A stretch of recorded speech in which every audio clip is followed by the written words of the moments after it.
Hey everyone, have you ever walked into a room, a store, an airport, and just felt it?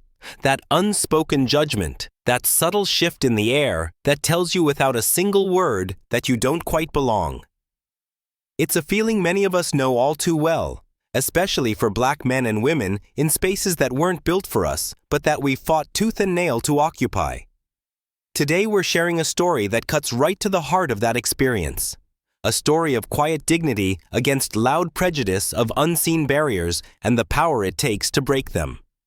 This isn't just about a first-class ticket. It's about every time someone underestimated you, every door that seemed to close a little tighter. It's about Elias Vance, a man who built an empire from the ground up only to face a familiar, infuriating challenge at an airport gate that morning. Get ready, because this isn't just a story. It's a mirror, and it's a lesson in how the quietest battles can spark the loudest revolutions. This isn't just about a first-class ticket. It's about every time someone underestimated you, every door that seemed to close a little tighter. It's about Elias Vance, a man who built an empire from the ground up, only to face a familiar, infuriating challenge at an airport gate that morning. Get ready, because this isn't just a story. It's a mirror. And it's a lesson in how the quietest battles can spark the loudest revolutions.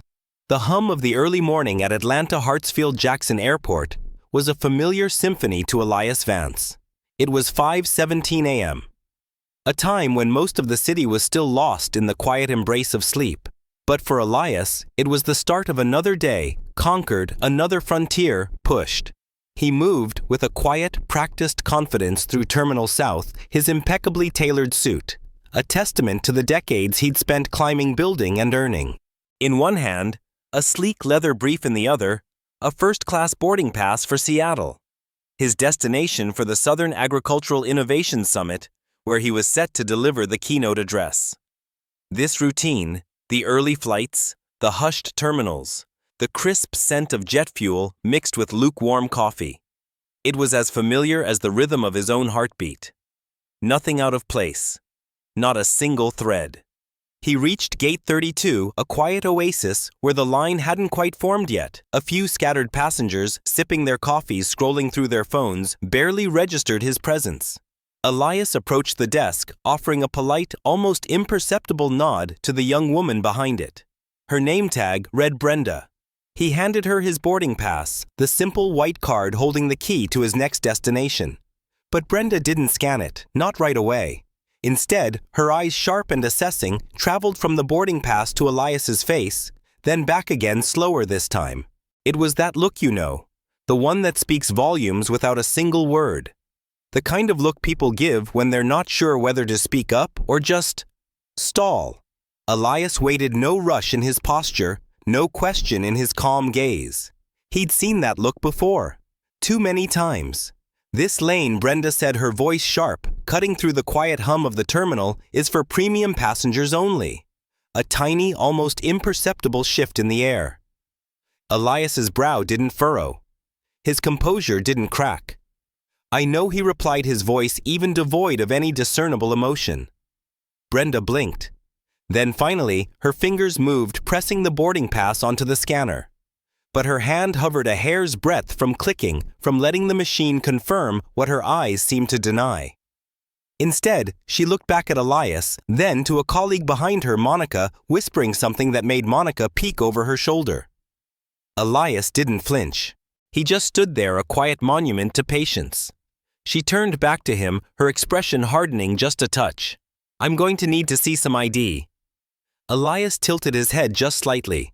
"You don't usually ask for ID when scanning a pass, do you? Is there a problem?" He knew the policy.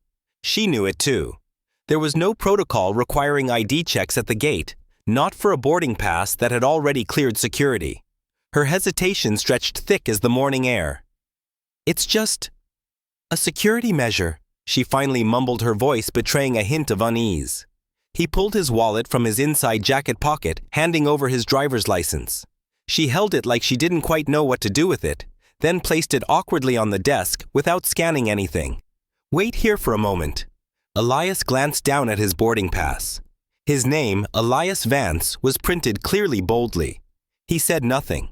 The gate agent walked a few steps away, whispering again this time to someone in a dark uniform. Within moments, a burly airport security officer, Officer Miller, was walking towards them. Elias had experienced this before. Not often, but enough. That sudden jarring switch from polite professionalism to outright suspicion. The moment someone decided he didn't belong. Not because of anything he'd said or done. Just because they couldn't imagine someone like him, a black man, in first class. The security officer didn't ask questions. He simply stood beside Elias, his eyes tracking him like a risk assessment checklist. This isn't about me being a problem. Elias thought a familiar ache settling in his chest. It's about them having one. It's about the unseen barriers that exist not in the physical world, but in the assumptions people carry. It's the subtle, insidious sting of microaggressions, the small, everyday slights that tell you without a single hateful word that you're an outsider, an anomaly, a threat. You see it in the way a waiter hovers, checking if the tip is sufficient. You feel it in the unspoken surprise when you walk into a luxury car dealership. You taste it in the bitter realization that your very presence can trigger suspicion. While a white CEO, impeccably dressed and holding a first-class ticket, would likely be met with deference and a swift, seamless boarding process, Elias knew his experience was different. He was already guilty in their eyes simply by existing in a space they hadn't mentally prepared him for. And what's truly insidious about these moments, they force you into a box. You can react with anger, give them the performance they unconsciously expect, and confirm their bias. Or, you can stand there silent and let their assumptions burn. But Elias wasn't one for performances. He wasn't going to argue. He wasn't going to raise his voice. He had a different kind of performance in mind. One that would shut down more than just a gate. It was a game of chess, not checkers, and Elias Vance always played to win. Elias Vance, still as a statue, stepped back from the gate. Not a retreat, but a strategic repositioning. He wouldn't argue. He wouldn't shout. He wouldn't give them the performance they were hoping for, the angry black man stereotype they seemed so eager to confirm. Instead, his hand slipped into his pocket, found the cool, smooth surface of his phone. One quiet tap. A single call. It rang once. Twice. Then a voice, crisp and professional, answered on the other end. Serafina Elias, said his voice a low, steady current in the charged air. It's Elias. I need you to pull up the catering contract we signed with Skyline Air from last month. The one covering our North American routes. A brief pause. Yes, I'm standing at Hartsfield-Jackson Gate 32. I'll hold. He stayed on the line, eyes fixed straight ahead. No emotion visible. No flicker of frustration. Brenda, the gate agent, glanced over, realizing he was still there, still calm. She leaned into the mic on the desk, her voice a strained performance for the growing crowd. We're just working through a minor issue, she chirped, a false cheer in her tone. Thanks for your patience. But no one was being patient. A businessman in a rumpled suit leaned forward, whispering loudly, Is he causing trouble or something? Elias heard it. He didn't turn around. This wasn't about trouble. This was about something far more profound. This call wasn't to complain, not in the way they expected. It was a subtle, potent warning. A quiet tremor sent through the system, giving them a chance to fix their monumental mistake before it became a public catastrophe. This was the opening move in a game of chess, not checkers, where patience and precision outweighed brute force. It's a common mistake, isn't it? When faced with injustice, our first instinct is often to unleash a torrent of anger to match the intensity of the disrespect. We raise our voices, our hearts pound, we demand justice with every fiber of our being. And sometimes that's necessary. But often, especially for those who have consistently found themselves on the receiving end of prejudice, it's a trap. It allows the oppressor to frame you as problematic, aggressive, unreasonable. It validates their preconceived notions. Elias knew this dance. He knew the power in not giving them what they expected. His quiet assertion of power was disarming, confident, and utterly unexpected. It was a blueprint for anyone who has felt powerless, a reminder that the strongest voices aren't always the loudest. True empowerment for the disenfranchised often lies in mastering the art of strategic silence, of holding your ground with unwavering dignity. Serafina's voice returned on the phone, steady as ever. "Got it, Elias. You want me to call corporate or—" "No," he said softly, almost a whisper yet firm. "Just flag it. I think they're about to recognize a problem." He hung up, slipping the phone back into his pocket. The boarding pass was still in his hand. He stood calmly, as if waiting for an elevator, a statue of quiet defiance. Dorian Vance didn't always wear tailored suits or fly first class. His journey, the roots of his unwavering resilience, stretched back to Montgomery, Alabama. His childhood home, nestled among whispering pecan trees, echoed with the gentle strength of his parents. His mother, Ruth, was a tireless worker in the local community garden, her hands perpetually caked with rich earth, teaching him the cycles of growth, the patience required for a harvest. His father, Thomas, a carpenter and community organizer, instilled in him the profound lesson that how you carry yourself matters. Not in a superficial way, but with dignity, integrity, and an unshakable sense of self-worth. At 15, Elias was up at 5 a.m. on Saturdays, helping his mother sort through crates of fruits and vegetables at Dawnfield Farm before the local market opened. It was there he learned to tell a ripe melon by touch, how to spot a spoiled apple from 10 feet away, and most importantly, how to talk to people, not talk at them. There's a profound difference, and Elias figured it out fast. By 23, he'd graduated from Morehouse College with a degree in agricultural business and exactly $370,000 to his name, meticulously saved from every odd job. His first business was a roadside produce stand just outside Birmingham. He didn't have employees, not even part-time help, just a borrowed pickup, a tent, and enough determination to sell sweet corn like it was gold. The real shift happened in his early 30s when he spotted a gaping hole. No one else was paying attention to ethically sourced organic produce that could scale to meet large grocery chain demands without sacrificing quality. Not boutique, not farmer's market. Just real food, grown clean, delivered fast. Vance Global Foods was born in a rented garage with one delivery route and a laptop that crashed twice a week. He made deals directly with small independent farms across the South, slowly building a network rooted in trust and fairness. It took nearly 18 years before his company got a seat at the table with national suppliers. Today, Vance Global Foods supplies over 40 high-end grocery chains, 6 university systems, and most recently, Skyline Air. The airline had come to him. They were looking to reinvent their in-flight meals after a string of bad press and disappointing customer surveys regarding their tasteless, mass-produced offerings. Elias didn't pitch. He listened. Then he gave them a planned seasonal produce rotations, direct farm-to-airline sourcing, and sustainable packaging that cut waste by half. They signed a $75 million contract, a monumental deal that would redefine air travel cuisine. But Elias never lost sight of who he was. He didn't decorate his office with awards or hang plaques in the lobby. If you walked into his building in Atlanta, you'd see framed photos of his original produce stand and a wall covered in thank you notes from the farmers he partnered with. His assistant Serafina handled the logistics. Elias handled the people. He also didn't like drama. He avoided attention. And above all, he didn't talk about power. He just used it quietly when needed. So when Brenda, the gate agent at Hartsfield-Jackson, scanned his face more than his boarding pass, and Officer Miller treated him like a potential problem instead of a paying customer, it wasn't just an inconvenience. It was a harsh reminder. A reminder that it didn't matter how many contracts he signed or how many planes he helped stock. Some people only see what they expect to see. And when you don't fit the image they've built in their heads, they start looking for reasons to question you. But Elias didn't need to raise his voice to prove his worth. He had spent a lifetime letting his actions do the speaking. That call he made at Gate 32 wasn't the beginning of a problem.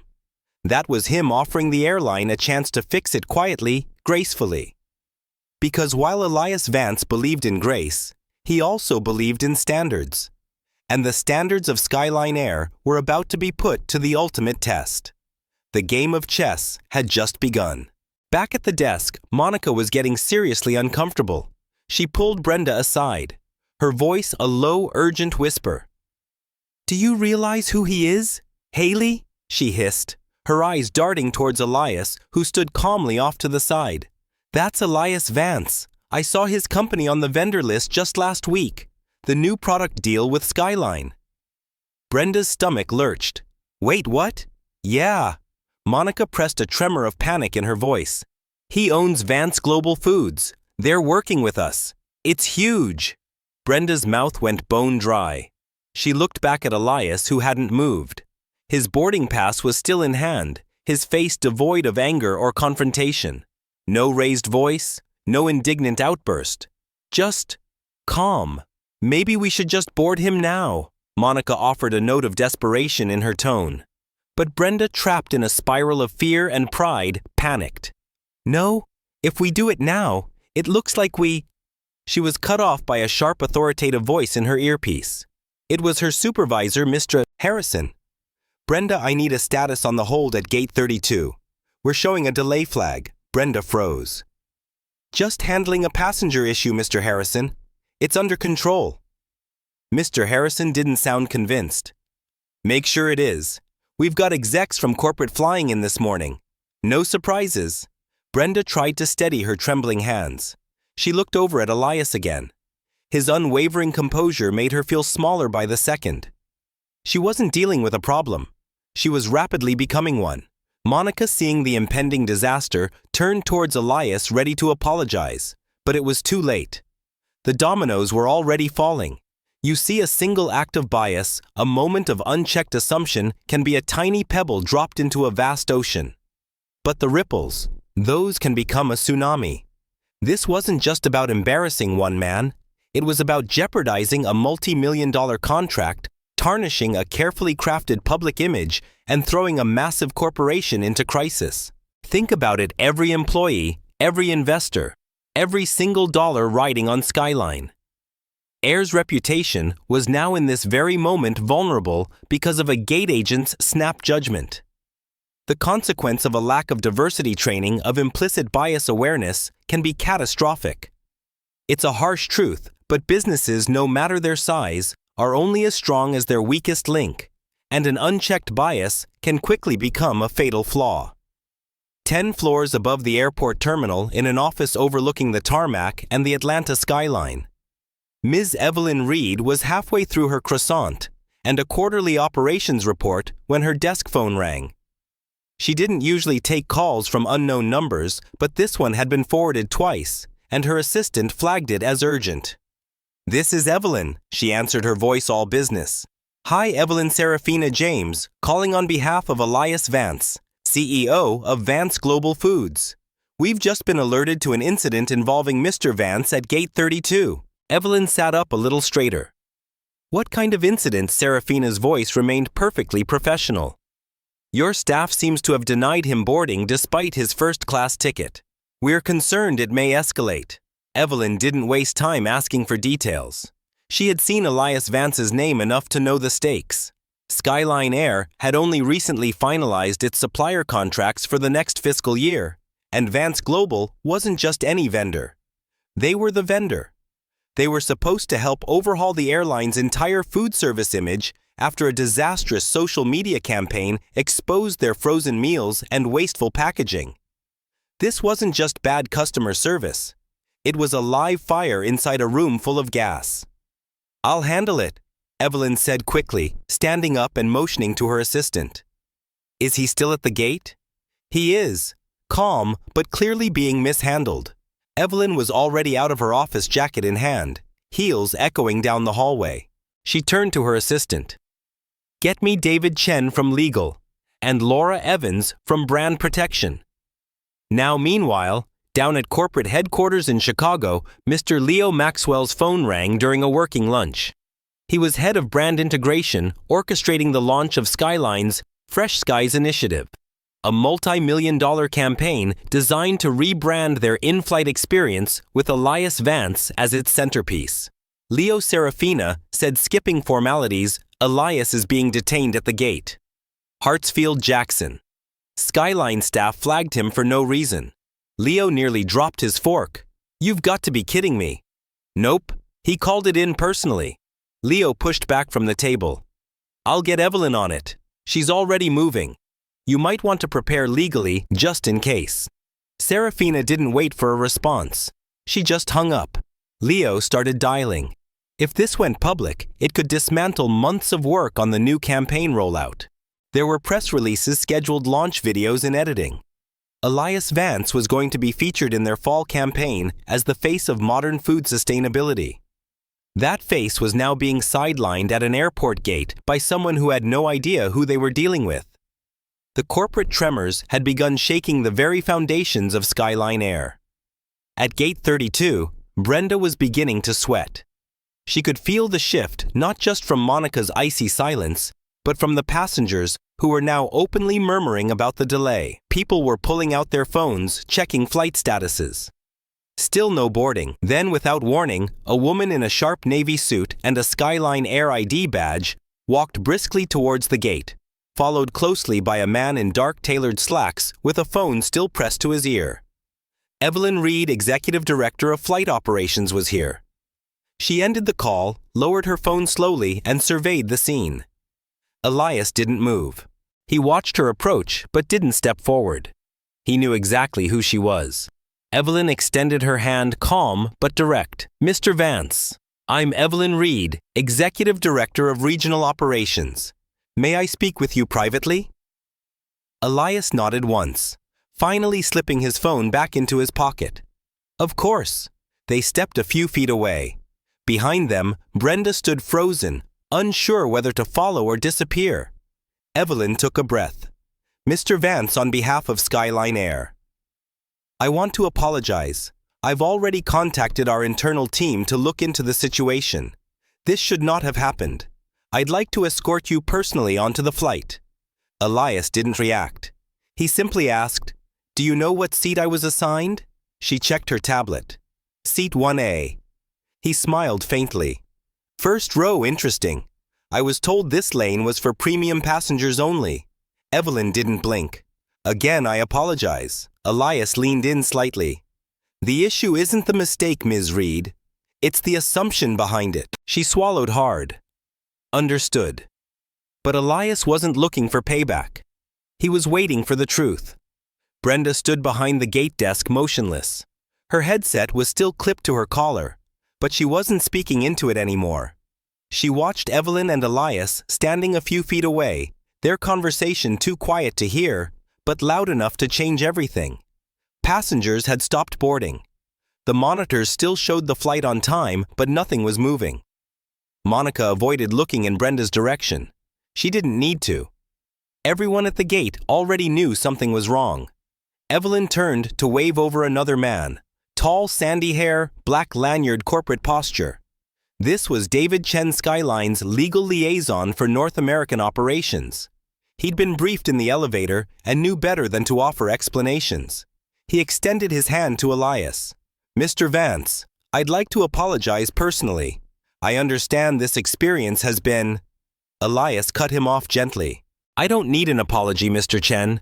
I need you to explain how something like this happens after we sign a $75 million deal. David paused. There was no good answer. No scripted response. No PR-approved deflection. Evelyn stepped in. Mr. Vance, we understand the weight of the situation. We're reviewing our staff conduct and sensitivity training procedures, but we'd also like to assure you, this isn't a reflection of our values. Elias raised an eyebrow. You mean it's not a reflection of the company's values, or it's not a reflection of the gate agent's judgment? Evelyn didn't respond. He gestured toward Brenda, who now looked like she might sink behind the desk. She saw a well-dressed man with a premium ticket and assumed he was in the wrong line. Not once, but repeatedly called for security, escalated the moment I asked a question. You don't have to explain to me what that's about. I've lived it. David cleared his throat. We are prepared to issue a formal apology should you wish, privately or publicly. Elias's face didn't change. You think I'm here for an apology? They hesitated. He reached into his brief and pulled out a thin manila folder. No fanfare, just paper. This is a signed copy of our contract. My company now supplies every fresh item on your North American routes. That includes produce, eat. Used in your premium lounge services, by the way. So when I say that the person being blocked at the gate is your brand, I mean that literally. He handed the folder to Evelyn, who took it like a weight. I don't want a tweet. I don't want a letter. I want better. Because the next person you treat like a security risk for doing absolutely nothing, they might not have a direct line to your VP. Silence. Passengers nearby began whispering again. A woman in the business class lane pulled out her phone, pretending to scroll, but clearly recording. David shifted uncomfortably. We'll initiate an immediate review and make personnel adjustments as necessary. You have my word. Elias looked at his watch. Good. Then we can all go about our day. Before Evelyn could escort him on board, he turned slightly and looked toward Brenda. She looked pale now, holding her badge in both hands like a shield. Elias stared at her for a second. Not with anger, but with something worse, disappointment. He didn't speak to her. He didn't need to. Evelyn waved to the flight crew, who began unblocking the gate. Elias was led down the jet bridge with David quietly behind him. Back at the gate, Monica stepped beside Brenda. You don't get it, she said, her voice low. That man's company puts food on half the trays you serve in first class. Brenda didn't answer. But the real moment wasn't in that conversation. It was what came next. The cabin crew had already been briefed. As Elias stepped onto the plane, he was greeted not with the usual robotic smile, but with a level of attention that felt more like a quiet apology. A flight attendant named Marcus offered to take his brief, and another immediately brought him a bottle of sparkling water without asking. Mr. Vance. If there's anything you need before takeoff, Marcus said, almost under his breath, just say the word. Elias didn't react much. He wasn't interested in gestures. He took his seat in 1A, placed the water down without touching it, and exhaled through his nose. Not relief, just breath. Controlled and measured. Outside, something strange was happening. The terminal had come to a crawl. Passengers were now checking the boards more often. First, Gate 32's status shifted from boarding to delayed. Then within 10 minutes, another 2 gates nearby changed to the same. A man in a gray blazer tapped on the desk at Gate 33, only to be told they were experiencing an internal systems review. It wasn't just Elias's flight. Across the concourse, 3 more Skyline Air departures were delayed. No specific reasons, just vague language. Operational hold, technical processing, crew coordination. In truth, corporate had issued a soft shutdown. A quiet pause. Evelyn Reed, after escorting Elias on board, had walked straight into a secure meeting room behind the terminal. She was now on a call with legal HR and crisis management. The directive was clear before this incident spilled into the public. Everything needed to be assessed. Gate logs, staff notes, internal comms.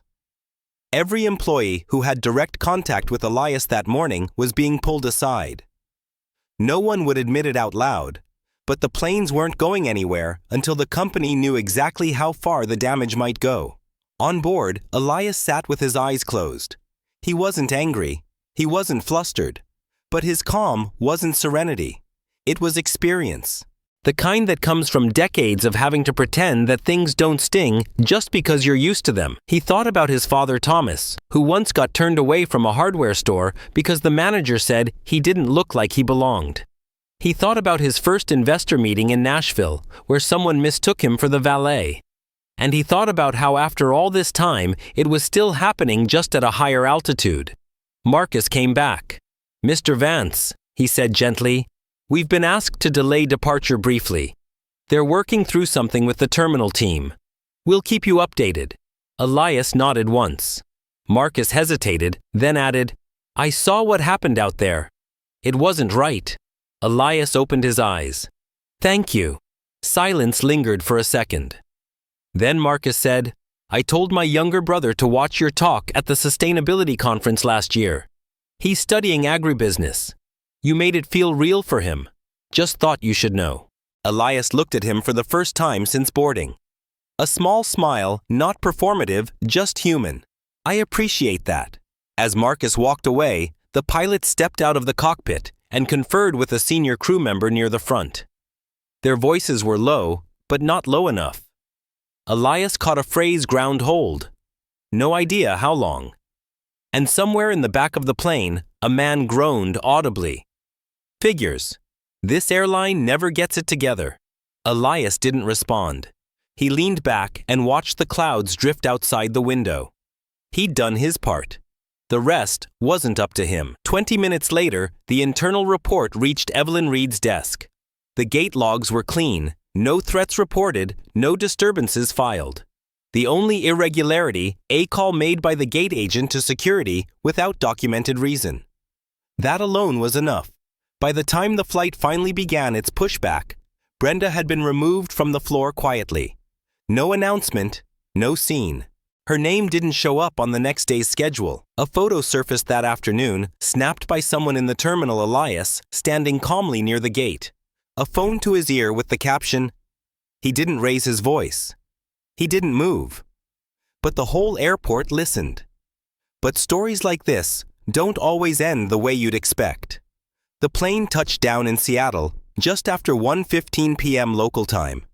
Elias was one of the last to leave the aircraft, taking his time as passengers rushed toward rideshare's baggage claims and connections.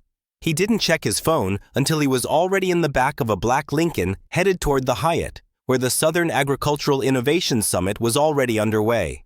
The notifications were stacked emails from Skyline execs, a text from Serafina, letting him know the legal team had reached out with a draft letter and a link to a local news blog that had somehow picked up on the Hartsfield-Jackson incident. Nothing viral, nothing explosive, just a quiet ripple moving through the right circles. Inside the conference ballroom, the crowd was buzzing.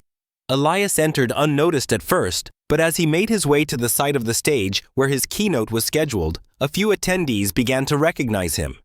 He exchanged short greetings, shook a few hands. No mention of the airport, no sympathy. Just business, the way he preferred it. He took the stage 20 minutes later to a full room. His keynote wasn't about what happened at Gate 32. Not directly. It was about resilience in the food supply chain, about how small assumptions in sourcing and storage and delivery create big consequences. He told a story about a peach farmer in Georgia who nearly lost his entire harvest to one missed email, and how that one email became a turning point in streamlining his company's communication systems. But toward the end, he paused. He looked out at the room. Business people, suppliers, university researchers, logistics experts, and said, "Sometimes the problem isn't the system. Sometimes it's the shortcuts we take in reading people." There was a moment of stillness. He continued, "Whether we're talking about a new grower, a supplier, or someone standing at a gate with a valid boarding pass, what we assume tells the world more about us than it does about them." That got quiet applause. Not thunderous, just real. Afterward, as Elias walked off stage, a man from a Charlotte distribution firm stopped him and said, "Hey, that thing you said about shortcuts hit me harder than I thought it would." Elias smiled. That's where the rot starts, in the shortcuts. Back in Atlanta, Evelyn Reed sat in her office reviewing a report from the internal audit team. Brenda's file had been flagged, but Elias hadn't asked for her to be fired. He hadn't asked for compensation. He hadn't even responded to the offer for a written apology to share publicly. He didn't need to. The airline's senior staff knew exactly what had happened, and they knew exactly how close they'd come to losing more than a contract. In the following weeks, Skyline quietly announced a new partnership with a civil rights advisory group focused on workplace sensitivity and bias prevention. A few press outlets connected the dots. Elias was mentioned once indirectly in a quote from a Skyline spokesperson. "Recent events reminded us of the work that still needs to be done." Elias didn't comment. He didn't post. He didn't retweet. He went back to work, and when Serafina asked if he wanted to talk to the press after Forbes reached out for an interview request, he said, "Tell them I'm busy feeding people." Weeks passed, then months, and yet the story lingered. Not because it exploded online, but because people remembered it. People who were in the terminal that morning told it over dinner. People who saw the photo of him standing still with a phone to his ear started using it in presentations about silent leadership. People who worked at Skyline Air, they whispered about it in break rooms. Gate agents started thinking twice before assuming, before reaching for a headset, before calling for backup without reason. And somewhere in Montgomery, Alabama, a retired community garden worker named Ruth Vance read the article online, smiled to herself, and said aloud in her kitchen, "That's my son." Sometimes the loudest thing you can say is nothing. It's a powerful lesson, especially for those who have faced countless battles with unseen barriers. Elias Vance didn't just win a confrontation. He planted seeds of change quietly, firmly, and irrevocably.